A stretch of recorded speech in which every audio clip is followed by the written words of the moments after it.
De la oración. Y en esta noche tenemos como subtítulo Entrando a la presencia de Dios, o cómo entrar a la presencia de Dios. Abran su Biblia en el libro de los Hebreos capítulo 10, versículos 19 al 23. Así que, hermanos, teniendo libertad para entrar en el lugar santísimo, por la sangre de Jesucristo, por el camino nuevo y vivo que Él nos abrió a través del velo, esto es, de su carne, y teniendo un gran sacerdote sobre la casa de Dios, acerquémonos con corazón sincero, en plena certidumbre de fe, purificados los corazones de mala conciencia y lavados los cuerpos con agua pura. Mantengamos firme, sin fluctuar, la profesión de nuestra esperanza, porque fiel es el que prometió. El libro de los Hebreos es un libro que explica, que revela los símbolos del Antiguo Testamento. Si nosotros nos vamos al Antiguo Testamento a estudiar todos los ritos, las liturgias, las ofrendas, los sacrificios que tenían que realizarse diariamente, semanalmente, mensualmente y anualmente, no tendrían ningún significado si nosotros no tuviéramos la continuación del Antiguo Pacto, que es el Brit Hadashah, o que se llama el Nuevo Testamento o el Nuevo Pacto. Así pues, el Nuevo Pacto completa el Antiguo Testamento y el Nuevo Testamento está contenido en símbolos en el Antiguo Pacto. En el Antiguo Testamento, Dios escondió todo en símbolos. Y esta es la razón por la cual los rabinos judíos ortodoxos del siglo XXI, cuando vienen a la palabra de Dios y se meten a la Torah, no pueden entender absolutamente nada. No pueden ver a Jesús, a Yeshua Mashiach, en las ofrendas, en el sacerdocio, en los ritos, porque para ellos todo es absolutamente mecánico y automático. Cuando nosotros recibimos al Espíritu Santo, es el Espíritu Santo en el Nuevo Testamento el que nos abre el entendimiento para poder estudiar el Antiguo Testamento a la luz del Nuevo Testamento. Entonces sería una imposibilidad meternos al Antiguo Testamento si Jesús no hubiera venido y los apóstoles no hubieran sido inspirados por el Espíritu Santo para explicarnos qué era lo que Dios había escondido en símbolos, en sombras, en figuras, en tipos en el Antiguo Testamento. Vamos a tratar de entender este pasaje para ver la maravilla, los grandes detalles, el asombro que Dios quiere impactar en nuestro corazón para que podamos comprender que la Biblia verdaderamente es un libro inspirado por Dios. En el Antiguo Testamento, Dios les dio a los judíos un tabernáculo o un lugar rectangular que estaba compuesto de un patio y en medio había una casita. Esta casita tenía solamente 2 cuartos o 2 habitaciones.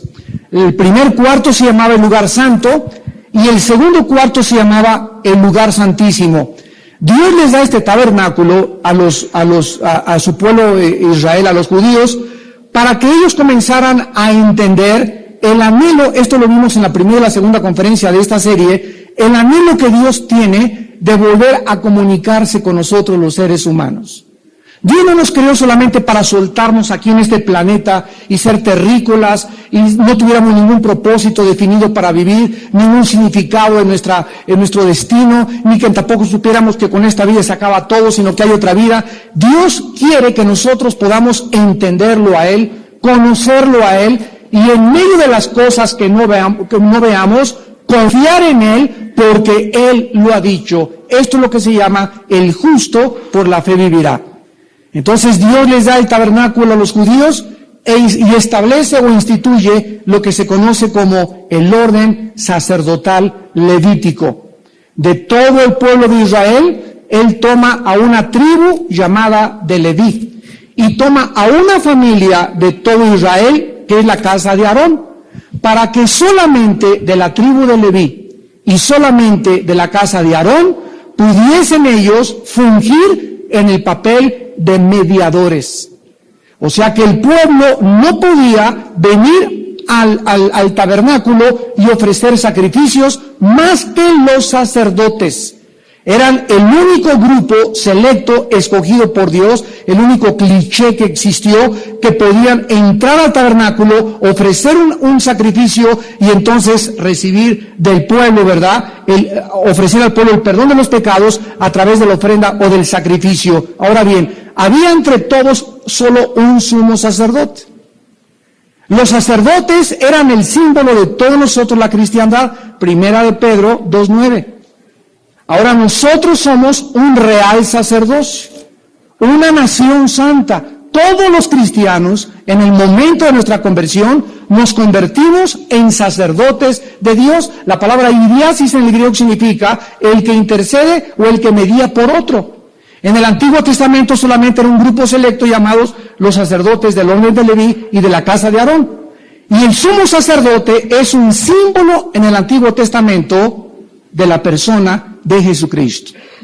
El sumo sacerdote entraba al lugar santísimo, el segundo cuartito, donde estaba una arca o un propiciatorio arriba del arca con un bordecito alrededor, donde él vertía la sangre el séptimo mes del calendario judío, o el mes de Tishri, y en este propiciatorio debajo había una caja donde estaba guardada los 10 mandamientos.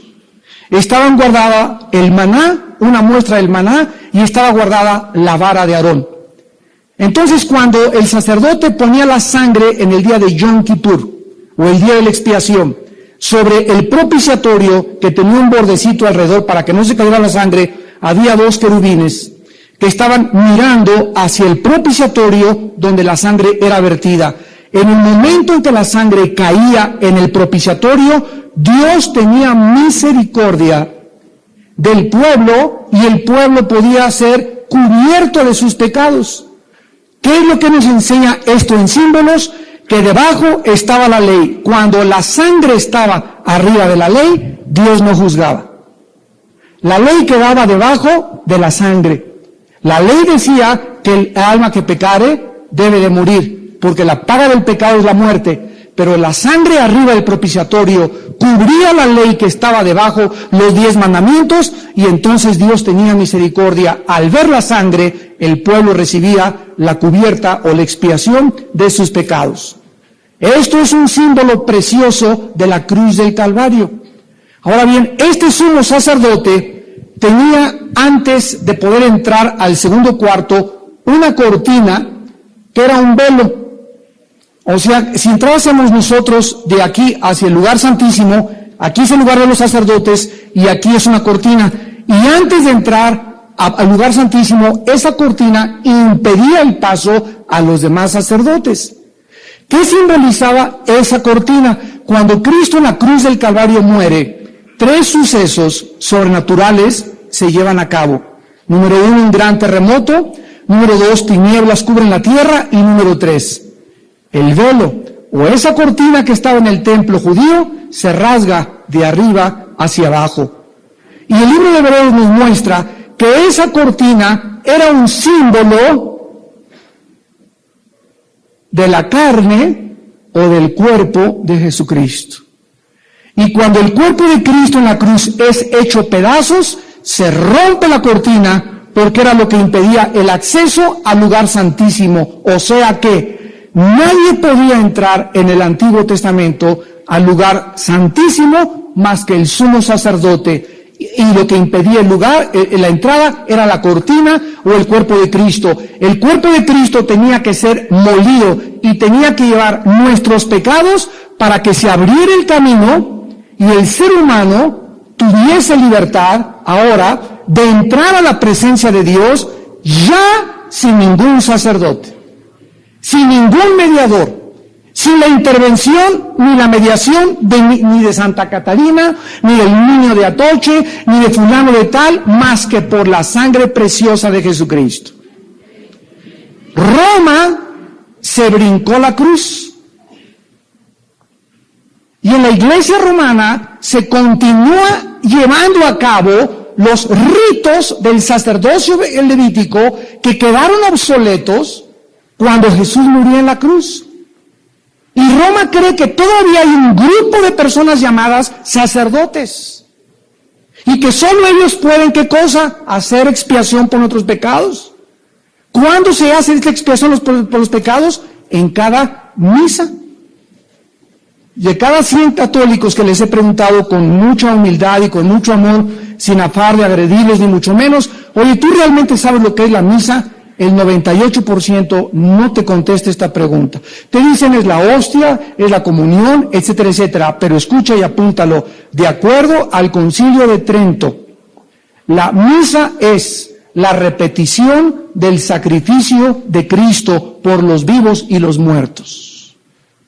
O sea que si alguna persona se muere y se le ofrece una misa, se llaman gregorianas, esa persona, como no está en el infierno, nadie sabe por qué dicen eso, porque el purgatorio no existe en la Biblia, en ese momento las oraciones y las misas hacen que esa persona pase menos años en el purgatorio y salga más rápido. Esto no existe absolutamente en la palabra de Dios. En la Biblia no hay un lugar intermedio, hay cielo o hay infierno. Entonces, cuando el sacerdote entra a ofrecer el sacrificio, él dice en latín: introibo al altare Dei ad qualificat juventuted meam. Me introduzco al altar de Dios a ofrecer sacrificio por los vivos y los muertos. Entonces, es increíble, ¿verdad? Yo siempre que hablo, y me encanta hablar con los curitas porque son ignorantes de la palabra de Dios. O sea, no conocen la Biblia, no conocen hebreos. Y les digo, pero tú sabes lo que tú estás haciendo. Amigo, ¿por qué no crees que Cristo murió una sola vez y para siempre? No hay necesidad que lo tengan que volver otra vez a repetir el sacrificio y decirle a la gente al darle la hostia que están recibiendo a Cristo, o sea, reciben a Cristo el domingo, se les sale de lunes a viernes y se le vuelve a meter el otro domingo.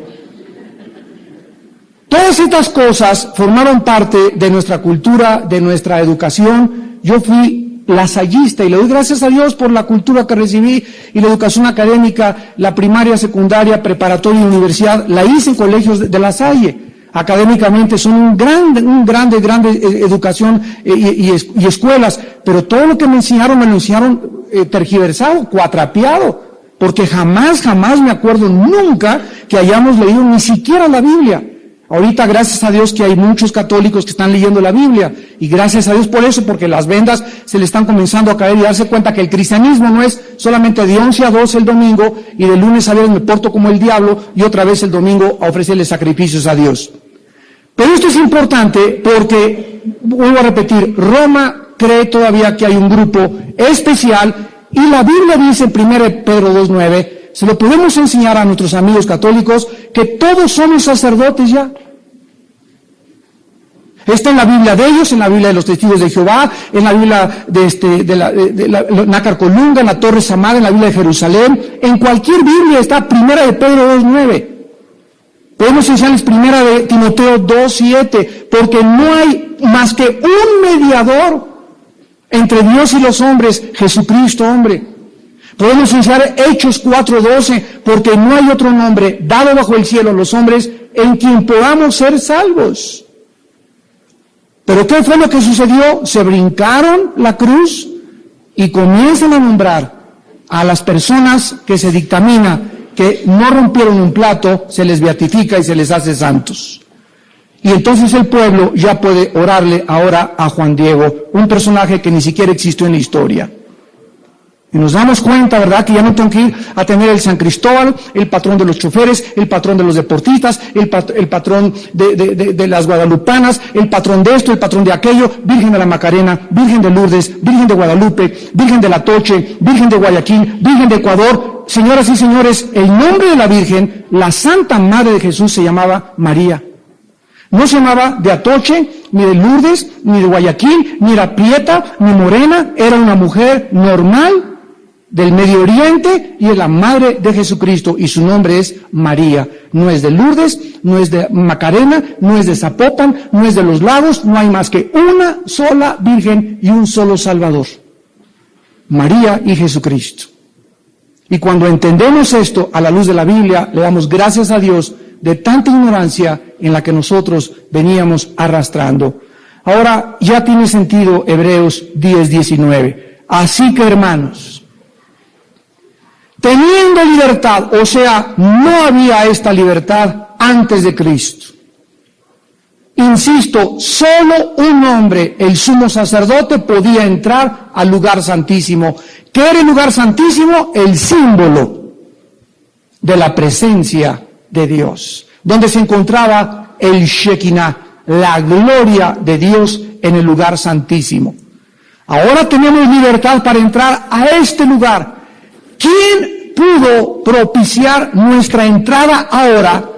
¿Quién pudo lograr que ahora yo, de hace 2000 años a mis días, no tenga que ir con un señor, ni besarle la mano, ni rezarle una estatua, ni intercederle a un santo, hombres iguales que nosotros? Ahora la Biblia me dice que yo puedo entrar libremente a la presencia de Dios solamente porque en la cruz del Calvario el Hijo de Dios derramó su sangre por mis pecados. Fue la sangre, la vida de Jesús, lo que hizo posible nuestro acceso y nuestra entrada a la presencia de Dios. Además dice el versículo 20 que este camino es nuevo. El camino en el Antiguo Testamento era el camino viejo, a través de los sacerdotes, a través de los mediadores, a través de los intercesores. Ahora es un camino nuevo, y Jesús dijo en Juan 14:6, yo soy el camino. ¿El camino a dónde, damas y caballeros? El camino a Dios. Nadie va al Padre, Jesús dijo, Juan 14:6, más que a través de mí. Él es el único señalado, escogido por el Padre, en quien el Padre tuvo toda su complacencia y nos ordena a Él oíd. Cuando estaba bautizado Cristo en el río Jordán, se oyó la voz y se abrieron los cielos que decía, este es mi Hijo bien amado, en quien tengo mi complacencia, a Él oíd. No dice, oigan a Buda, oigan al Dalai Lama, a Hare Krishna, a Mahatma Gandhi, al Gurú, al Maharaji. Es Jesús el que Dios escogió para que fuera el camino del ser humano hacia el cielo. Dice la Biblia, por el camino nuevo, y además este camino está vivo, porque es una persona. ¿Ya lo vieron? Camino nuevo y vivo. El camino antiguo del antiguo pacto era un camino muerto, era un camino de sacrificios, era un camino de hombres. Ahora este camino es nuevo y es vivo porque es Jesús, mi Señor Jesús, que vive y que vive para interceder por nosotros eternamente en el cielo. Y dice que nos abrió a través del velo, esto es de su carne. Aquí está, cuando el velo fue roto, cuando la carne de Cristo fue hecha a pedazos, se abrió la entrada al lugar santísimo. Ya pudo Cristo, al recibir el pecado tuyo y mi pecado en su cuerpo, porque fue en su cuerpo, no fue en su alma, no fue en su espíritu, fue en su cuerpo donde Dios puso nuestros pecados, y el Cristo, el que no conoce pecado, por nosotros hace pecado, para que fuésemos hechos la justicia de Dios en él. Entonces Cristo en su cuerpo es donde recibe el pecado, porque el Espíritu de Cristo no podía morir, Dios no puede morir, y Él era Dios. Y esta es la razón por la cual tenía que nacer de la Virgen María, sin que José tuviera relaciones con la Virgen María. Porque si José hubiera tenido relaciones con la Virgen María y Cristo hubiera nacido como naciste yo y como nací yo, hubiera heredado, porque el pecado se transmite en la sangre.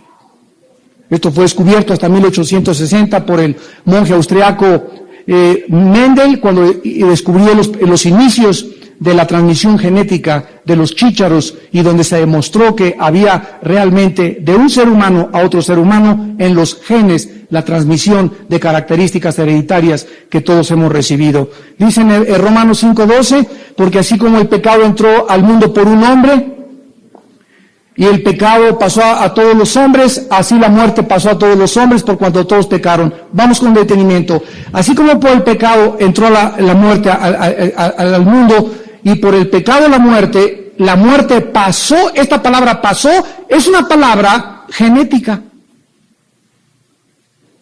O sea, hace 2000 años, el apóstol Pablo le escribe en Romanos 5:12, que el pecado se transmitió a toda la raza humana. ¿Cómo puede haber esa transmisión cuando no se había descubierto hasta 1860 que las características hereditarias a través de los genes se podían transmitir? Esto es increíble. La Biblia tiene genética, la Biblia tiene química, tiene física, tiene antropología, tiene las academias que existen de la cultura humana porque es el libro de Dios. Antes de que se formasen las cosas y la ciencia y la astronomía y todo, Dios había establecido un diseño y un orden para que fuese posible la observación, que es la ciencia, la observación de las cosas para poder escribir lo que sucede y tratar de investigarlo a través del conocimiento. La ciencia no podría existir si no hubiera un orden en el universo para observar las cosas. Y no podría existir si no hubiera dos leyes que son la base de la biología, de la física, de la química y de las matemáticas, que se llaman la primera y la segunda ley de la termodinámica, que establecen el deterioro y el desgaste de la materia y la pérdida calorífica que existe alrededor de nuestro planeta y del universo entero. Si no hubiera estas dos leyes, no podría haber física, ni matemáticas, ni biología, ni química, ni ninguna otra disciplina. Dice la Biblia, y teniendo un gran sacerdote sobre la casa de Dios, o sea, fíjense nada más lo que se nos está revelando. Ya el ser humano tiene libertad para ir a Dios sin intercesores ni mediadores. Gracias a la sangre de Cristo. El camino que abrió Cristo es nuevo y está vivo porque es Él. Fue su velo o la carne de Cristo lo que hizo esto posible. Y además ahora tenemos un gran sacerdote, no muchos. Uno allá arriba en la casa de Dios. Un gran sacerdote. Por causa de esta revelación, se nos invita a todos, versículo 22, a que nos acerquemos a Dios. Y este es el tema en esta noche de este estudio. Para poder acercarnos a Dios, tenemos en primer lugar que entender algo. Si Cristo muere en una cruz por nuestros pecados, y el Hijo de Dios, el unigénito al que más amaba a Dios, tiene que hacer el sacrificio en nuestro lugar, ¿qué cosa significa esto para mi vida? Que Dios odia, aborrece el pecado. Dios es tan santo que no puede ni siquiera tolerar el pecado. Y ahora que yo comienzo a entender que he recibido a Cristo, que murió por mí, que es mi Salvador, yo tengo que entender el carácter de Dios para poder caminar con Dios. ¿Andarán dos juntos si no estuvieran de acuerdo? Imposible, ¿verdad? O sea, si yo no estoy de acuerdo en la santidad de Dios, yo no puedo caminar con Dios. Porque para caminar con alguien necesitas estar de acuerdo con la persona que caminas. Y el carácter de Dios es santo. Si yo quiero caminar con Dios, necesito vivir en santidad. Si no, es mentira, dice 1 Juan. Toda la primera carta de Juan fue escrita para decir, el que dice que conoce a Dios, el que dice que está en la luz y está en tinieblas y no practica la verdad, es mentiroso. No es cierto que tu cristianismo, es mentira tu cristianismo. Conoces la Biblia, vienes a la iglesia, pero tus hechos, tu vida, tu relación, tu comunión con Dios es una mentira. No la tienes, no conoces ni siquiera el poder de Dios en tu vida. No has experimentado el cambio y la transformación de Dios en tu corazón.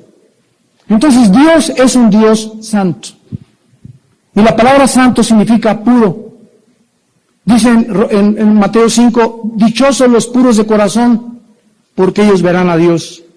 En otras palabras está diciendo, para poder ver a Dios ahora, ¿dónde lo vemos? Lo vemos en la Biblia. Cada vez que vemos a la Biblia, vemos a Dios. Y podemos ver en la Biblia a Dios, pero para poder ver a Dios y entender la Biblia y querer conocer los secretos del universo, necesito ser puro. ¿Cuántos de ustedes, hermano, explíqueme esto? ¿Y la predestinación? ¿Se pierde la salvación o no se pierde? Los cristianos pueden tener demonios. ¿Cuántos seres humanos están llenos de incógnitas y de dudas? Y sin embargo, nunca han podido entender que para poder comprender las dudas y poder realmente entender la Biblia, se necesita pureza. Entonces, Dios no quiere solamente enriquecer tu intelecto. El amor, el conocimiento envanece per se. El amor edifica. Necesitamos nosotros caminar balanceadamente, tener amor hacia Dios, amar a Dios con todo nuestro corazón, a nuestro prójimo, no deberle nada a nadie, no echarle bronca a nadie, no tener relaciones equivocadas con nadie, no andar chismeando contra nadie, no hablar mal de nadie, ama a Dios y a tu prójimo como a ti mismo, y entonces puedes, dice la Biblia en Hebreos 10:22, acercarte con corazón sincero. Ese es el primer prerequisito en esta tarde que estudiamos para acercarnos a Dios. Al acercarme a Dios, la palabra sincero significa sin dobleces, transparente, cristalino, limpio. Es lo que significa sincero. Si vengo a Dios, tengo que venir en sinceridad. Y decirle, Padre Santo, soy un asco, la regué, soy un rebelde.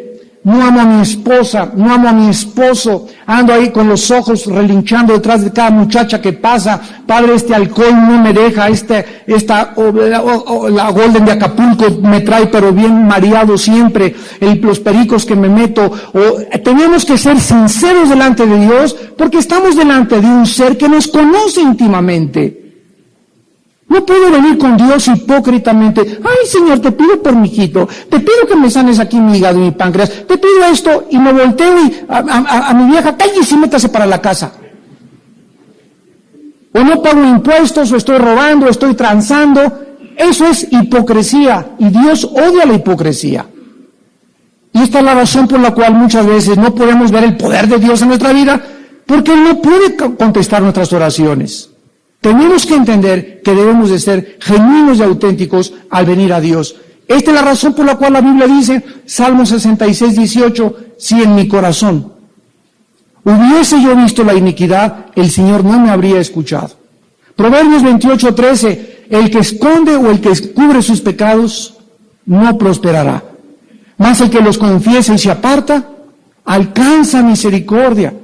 ¡Qué locura sabiendo que Dios es perdonador! Querer esconder mis pecados, y debajo del colchón quererme esconder y meterme ahí en mis revistas pornográficas creyendo que Dios no me ve, o creyendo que Dios ya no tiene conciencia de mi vida. Cuando pierdo el temor de Dios, pierdo y rompo mi relación con Dios inmediatamente.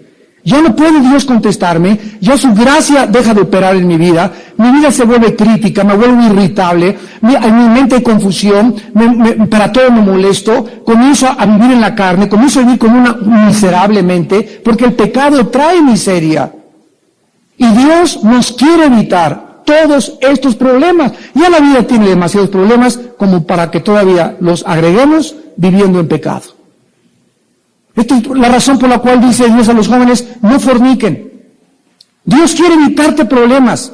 Memorias cuando tú te cases de todos los muchachos con los que fornicaste, de las muchachas con las que fornicaste, problemas de salud, problemas emocionales, problemas de culpa, problemas de vergüenza. Dios nos quiere evitar todo eso porque nos ama.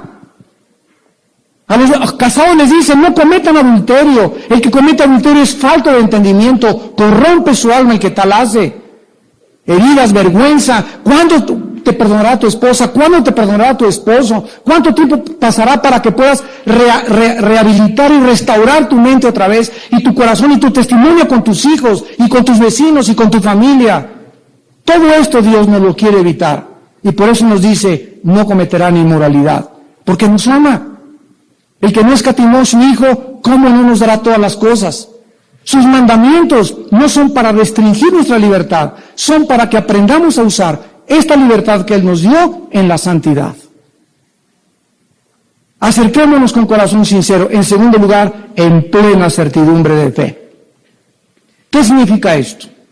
Vamos a que nos lo explique el apóstol Santiago. Después de Hebreos está Santiago, Jacob, Santiago, capítulo 1.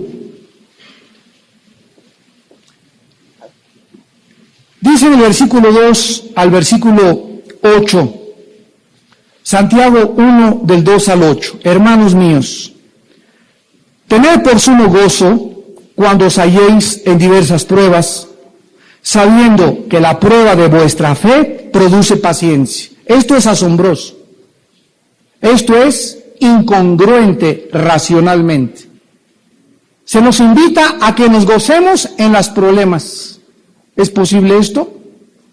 No es posible a menos que yo pueda entender detrás del mandamiento la sabiduría de Dios. Dios me dice que cuando yo tengo tribulaciones en mi vida, las necesito porque mi fe está siendo probada. ¿Ya lo vieron? Para que la prueba de vuestra fe. O sea, en las tribulaciones Dios me está probando. ¿Y qué es lo que me está probando? Si es cierto que aguanto. Soportar un peso. Resistir debajo de una carga significa la palabra paciencia. O sea, Dios cuando nos convertimos va a permitir y nos va a poner arriba, como dice el Salmo 66, pusiste pesada carga sobre nuestras cabezas, hiciste cabalgar caballos sobre nosotros, nos metiste en la red y nos sacaste a la abundancia. Dice el Salmo 66. Pero aquí dice Dios, gózate porque es necesario que tu fe sea probada. ¿Y por qué está siendo probada tu fe? Porque necesito que aprendas a soportar las pruebas. Y por eso tienes que aguantar al cocodrilo de esposo que tienes ahí junto a ti. Tal vez a la leona de esposa que tienes ahí junto a ti. Tal vez al tigre o a las hienas de vecinos que tienes. A los maestros, a los jefes de tu trabajo, etcétera, etcétera. Todo eso está produciendo en nosotros un carácter para aprender a aguantar. Pero no solamente aguantar, sino que dice el versículo 4, mas la paciencia tenga su obra completa para que seáis perfectos y cabales. O sea que llega un momento en que si aguantas, y aguantas, y aguantas, pasas la prueba, y una vez que Dios ve que ahora estás cerca de Él, te quita la presión. ¡Wow! Ustedes han visto cuando los carpinteros ponen una tabla arriba de la otra y la pegan, y muchas veces le meten tornillos o clavos, y cuando ya está bien agarrada, le quitan los clavos, ya no necesita la presión porque ya está pegada. Cuando Dios ve que Él ha logrado que te unas con Él en comunión, te quita la presión. ¿Cuál es el propósito de la presión a nuestras vidas? Acercarnos a Él.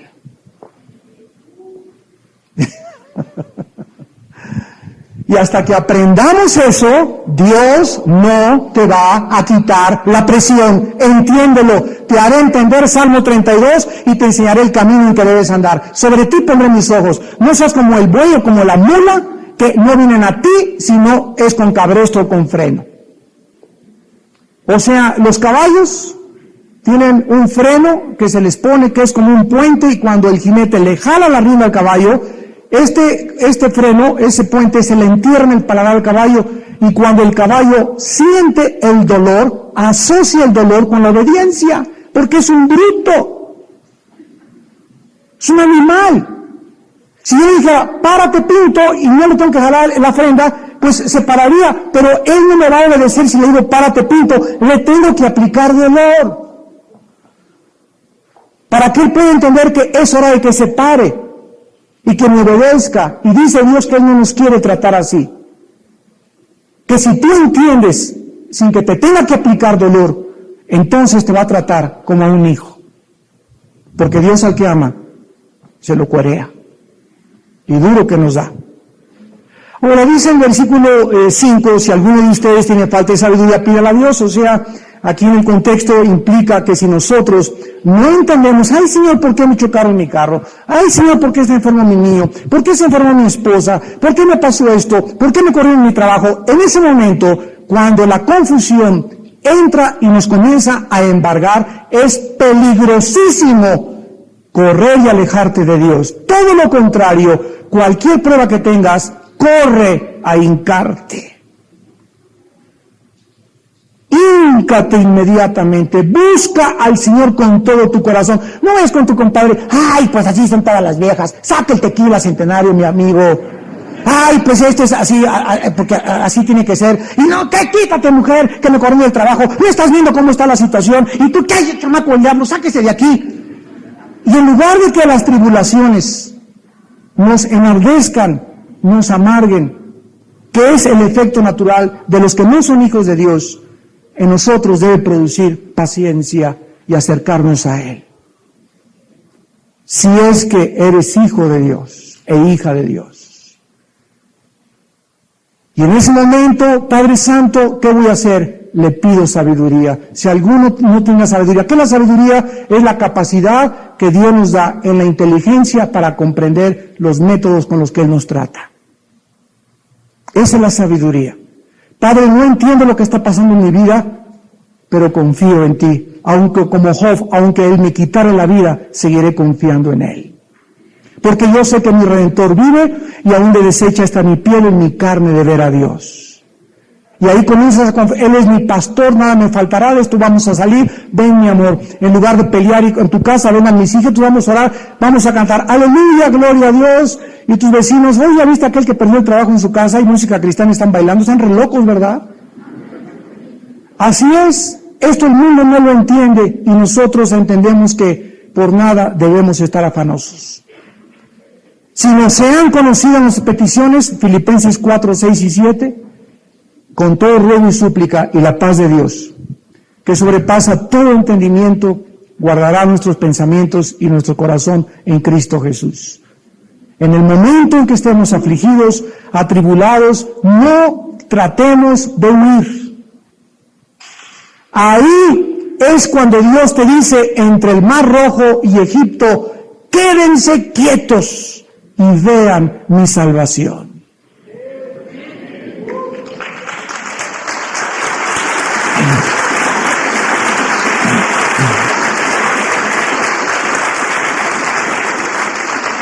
Y el versículo 6 y 7 de Santiago 1 nos aclara el punto que estamos tratando en Hebreos, pero pida con fe. No dudando nada. ¿Qué dice Hebreos 10? Que nos acerquemos en plena certeza de fe. Entonces, si me voy a acercar a Dios, como una señora hace muchos años les conté, me dijo, Armando, quiero que vengas a mi casa, tengo unos problemas y necesitamos consejería mis hijas y yo. Y llegué a las 8 de la mañana, la hermana me invitó a desayunar, y me recibieron sus hijas, y ¿dónde está tu mamá? Está ahí arriba, hermano, orando. Pues eran las 8:20, 8:25, 8:30, y hasta la media hora bajó la hermana. Y bajó, ¿qué le pasa, hermano? Ay, hermano, ay, ¿de dónde viene? Le digo, de orar, y regrésese. No me diga que venga de orar, le dije, porque no le creo. Porque si usted estuvo en la presencia de Dios y dejó su carga en Dios, debería de bajar y decir, Padre Santo, ahora tengo la seguridad de que mis penas y he echado mi ansiedad sobre ti, tú tienes cuidado de mí y no dejarás mi carga tirada, y ahora voy a levantarme y me vas a fortalecer. Y nuestra actitud demuestra si creemos a Dios. Le dije, regreses, hermano. Vayas a su cuarto otra vez, porque así hay muchos cristianos. Están, ore, y después, ay, hermano, ¿de dónde viene, hermana, de orar? Regrésese a orar. Y hasta que usted crea realmente que Dios va a solucionar su problema y que usted debe de confiar en Él ciegamente, porque Él lo ha dicho, usted entonces será recompensada con su paz. Pero acerquémonos a Dios con plena certidumbre de fe, porque el que duda es semejante a la onda del mar, que es arrastrada por el viento para acá y para allá. Ustedes ven las olas del mar, ¿verdad? Se levanta, viene el viento y se hace una olota grandísima, revienta la ola y otra vez va para atrás el mar y vuelve a levantar las olas. Así son los cristianos que tienen años diciéndose que van de iglesia en iglesia, de familia en familia, de estudio en estudio, y nunca han podido verdaderamente cimentarse, ni establecerse, ni descubrir la comunión con el Santísimo. Porque no es cierto que han creído, y lo explica el versículo 8, el hombre de doble ánimo. Esta palabra ánimo es una palabra muy interesante porque es la palabra alma. El hombre de doble personalidad es inconstante en todos sus caminos. Esta palabra, después los psicólogos y los psiquiatras le han dado otra clasificación, y la palabra que ellos usan es esquizofrénico. ¿Sabes quién es una persona esquizofrenos en el griego? Mente dividida. Una persona que tiene dos personalidades. Ahora hay desórdenes psicológicamente múltiples de la personalidad. Hay personas que tienen 3 personalidades. En su trabajo tienen una cara. En su familia tienen otra cara. En la iglesia son San Cristóbal y Santa Catarina. Y en la calle son, ¿verdad?, de la delegación de Tláhuac.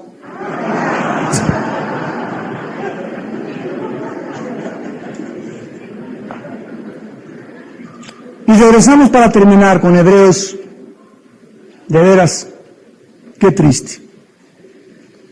En tercer lugar, purificados los corazones de mala conciencia. La conciencia, la palabra conciencia significa con dentro, ciencia, conocimiento, gnosis en el griego. Conciencia significa conocimiento interno. Dios dejó dentro de nosotros algo que los animales no tienen.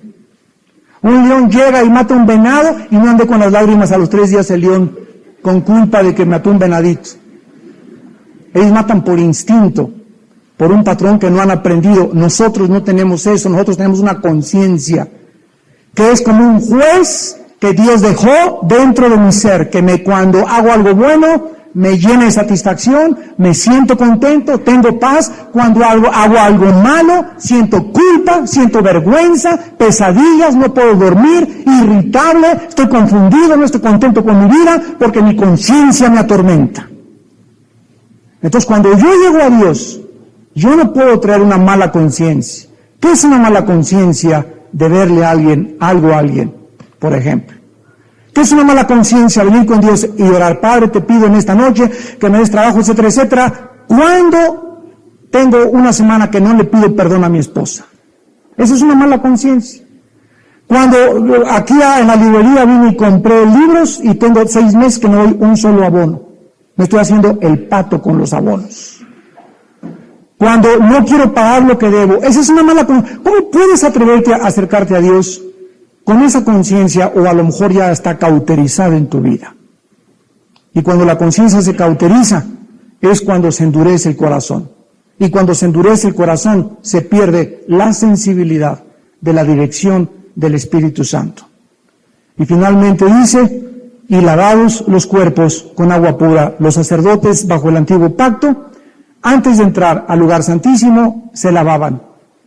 Y dice en Efesios 5, maridos, vivan con sus mujeres con sabiduría, porque Cristo se entregó por nosotros para purificarnos por el lavamiento del agua por la palabra. O sea, esto es una costumbre que debes desarrollar y un hábito en tu vida espiritual. Antes de orar, yo en las mañanas me levanto temprano y lo he desarrollado por muchos años, y lo primero que hago es abrir la Biblia y comenzar a leer los Salmos, Proverbios, 10, 15, 20 minutos para lavarme. La entrada de la palabra al alma nos lava, sin que nos demos cuenta nos está purificando.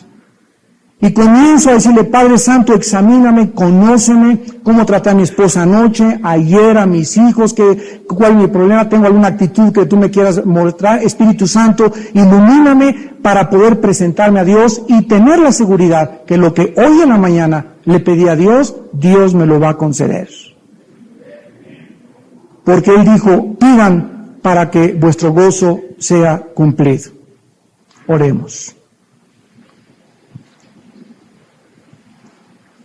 Así que, hermanos, teniendo libertad para entrar en el lugar santísimo por la sangre de Jesucristo, por el camino nuevo y vivo que Él nos abrió a través del velo, esto es, de su carne, y teniendo un gran sacerdote sobre la casa de Dios, acerquémonos.